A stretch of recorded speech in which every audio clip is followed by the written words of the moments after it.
Here's a mantra, and I live my life by mantras. They help keep me on track, and here's one that really works. Clarity comes from engagement, not thought.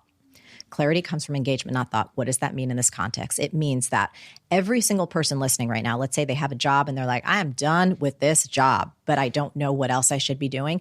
There's something in them that has an interest. It could be an interest in art. It could be an interest in baking. It could be an interest in music. Find a way to go take action in that direction, no matter what it is. It could be interning for someone, working for them for free, picking up a book, taking a class.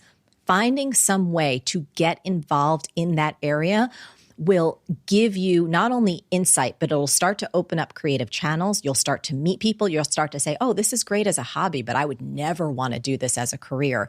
I think that all of the insight, clarity comes from engagement, not thought. You're not going to figure it out sitting on your couch. You're not going to figure it out necessarily scrolling on Instagram or your phone. You're going to figure it out by getting into some kind of action and giving yourself permission to experiment, right? Giving yourself permission to try things, and it might not work, and that's okay. But you're going to learn something. You're going to discover something. You're going to have a conversation. You'll stumble upon your own article where your own body lights up like a Christmas tree, and you'll be like, oh my goodness, this is the thing. But it's not going to come if you sit at your desk every day, know that your work isn't right, but you don't do anything active to actually go find out what is. But, I'm busy. I've got 4 kids. I've got a job. I just don't have the time, Marie. Oh, that's not having the time is probably one of the biggest excuses that we can all use from time to time. And it really is an excuse because all of us know when it's important enough, we make the time. If not, we make an excuse. We know this. If you're spending any amount of time on Instagram or TikTok on social, if you listen to podcasts, if you do anything outside of your actual job and just feeding yourself and doing what you need to do to stay alive, you have time. You really do. You have to do some basic math. I would recommend, we talk about this in the book, is track your time meticulously for 7 days. You will be shocked at how much time flitters away doing things that don't really create a ton of value for you, that don't give you an opportunity to even have open time where you're not consuming anything, where you're not having other people's thoughts, ideas, or agendas inject into your head, where you're just giving yourself time to walk around the outside and take a walk in the block and in nature and actually let your mind think or wonder or rest or exercise or do any of these other things that can open creative channels where you'll get a download and you'll get an idea like, oh my God, I would have never thought of that if your face was stuck in Netflix or Hulu or TikTok for, the 7 hours a day that you're not working. Fine. I'm quitting my job. I'm quitting. Quitting is difficult. Yeah, it's scary. Why is it so? How do we become better quitters? I was on stage this morning and I said on stage, and I said it all the time, so it's like I sound like a broken record, but we glamorize starting. It's like, oh my God, they started this thing. Yeah. But quitting is the equally important thing you have to do before you start. Yes. And so quitting is just as much of a skill as starting anything. How do I become a better quitter? I look at your journey, continual quitting. Yeah. Throughout.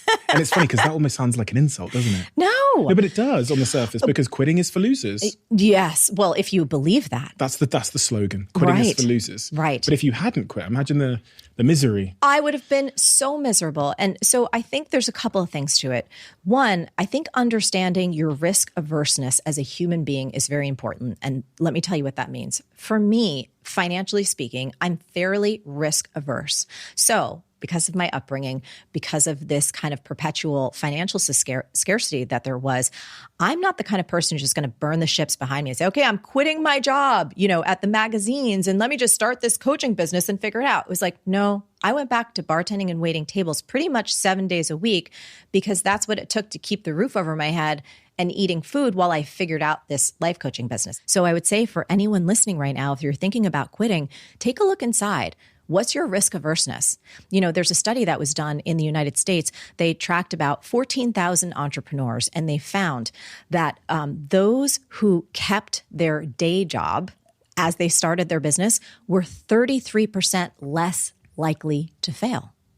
And so I think for anyone listening, it's like, okay, well, you may quit this job, but is there any other circumstance, whether you take another type of job, you go part-time, like what is going to be the kind of financial runway or situation that you need to give yourself an ability to see if this business could work, if starting a business is what you want to do? And so after you quit, 7 years doing side work. Yes. Side And hustles. growing and figuring out the business. When you quit, what was your aspirations for your coaching business? Oh my If goodness. I'd asked you on that day, I'm going to say, how long ago was that? So that was 2000 Like 2001. Okay. Right. So that's 20 odd years ago. If I'd asked you on that day, where are you going to end up in 20 years? Oh my goodness. I had no freaking clue. At that moment, I was just entrenched in my coach training and I wanted to be a great coach so badly. Meaning, I didn't really have a huge vision because everything was so new. And I think there was so much uncertainty. And quite frankly, as a 23, 24-year-old, I didn't really have the ability to have vision. Like I read so many success books, Stephen, that were like, and this was like a kind of a line in many of the networking talks I'd go to. It's like, well, what's your 5-year vision? Oh, fuck that. Right? I was like, I have no idea. I'm literally trying to just get the next 3 paying clients. Like I will coach your dog if you let me. I will coach. That's where I was because I was so committed to trying to be the best coach I could be. And I knew that I needed experience. I needed to work with as many people as possible. So I had no vision for where this thing would go. I just kept taking the next step and the next step and the next step and kind of doing this. It's not talked about enough what you've just said because perfectionism is one of the things that causes procrastination. And especially as we set out to quit and start the new thing, you hear it all the time. I know you do, which is, well, I haven't got enough of this and I haven't figured out this and I need to find a mentor and an investor and this and a website name and this and that. Whereas in reality, in everything I've ever done, it's this like horrifically messy stumbling forward into the darkness. And even with this podcast, like I'll tell you how it came to be was I enjoyed doing it. That was it. That was the thesis. Didn't know how we'd make money. Didn't know how big it would get. Didn't know if other people would like it. Actually still blown away that anyone listens because it's been one of the most amazing, like life affirming things that people care about the types of conversations we have here. Yes. But I think that's such an important message because perfectionism, as you write about in the book, you talk about progress and perfectionism and which one to choose. It's such an imprisoning notion that is so pumped up by like fake life coaches and fake entrepreneurs that want to try and sell you something to make them by making themselves seem like they are super special and God gifted. Yes. Where we're all just messy little unorganized, scared frauds. 100% and so human. And so this is the other thing, like, so start before you're ready. So Stephen, I have to tell, like, as a young life coach, I knew how ridiculous it all sounded. It sounded cheesy to me. Again, can I tell you my first workshop? There was 5 people in it. I was 24. That's a lot. My parents were 2 of them. Right. My yoga instructor from college and one of her neighbors, actually 2 of her neighbors that she pulled in off of the street. And I had created a whole little workbook. I had done it with like Microsoft clip art. I stapled the little workbooks together and I stood in front of 5 people in my yoga teacher's basement in New Jersey and I delivered like a day-long workshop.